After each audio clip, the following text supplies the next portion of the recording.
في أماكن في مصر مش مسكونة بمعنى الكلمة. أماكن لو دخلتها بالليل هتحس إنك دخلت مساحة مش المفروض تكون فيها. أول مكان مشرحة حلوان، الطريق الجانبي القديم. المكان ده بين مدخل حلوان القديم وكوبري المشير. طريق جانبي، جبال قريبة وأرض فاضية، والنور ضعيف لدرجة إنك تشوف بس مش متأكد من اللي شفته. سواقين قالوا إنهم شافوا أشخاص واقفين فجأة في نص الطريق، مش بيشاوروا ومش بيجروا، ساكتين بس. ملامحهم كأنها مش واضحة حتى لو نور العربية عليهم، وأول ما العربية تقرب يختفوا، مش يمشوا ومش يجروا، يختفوا. الأخطر ناس كتير قالت إن العربية بتفصل فجأة في نفس النقطة، والموبايل يفصل شبكة، كأن المكان نفسه رافض وجودك. وأهالي المنطقة بيعدوا من هناك بالليل وهم مشغلين قرآن ومن غير ما يبصوا يمين ولا شمال.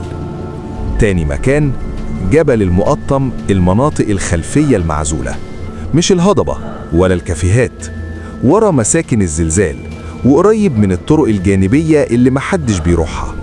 الناس اللي طلعت هناك بالليل قالت حاجة واحدة: السكوت مش طبيعي، مش سكوت، كتمة.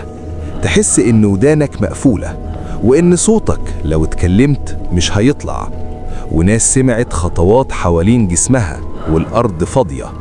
وفي حكايات متكررة عن ظلال سودة بتتحرك بين الصخور وتقف كأنها بتتفرج وبعدين تختفي. واحد قال: حسيت إن الجبل كله في جو مريب. استنوا الجزء التاني.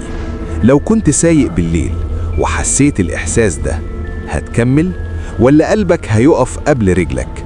قولي في الكومنتات أنهي مكان في مصر سمعت عنه حكايات خلتك تغير طريقك.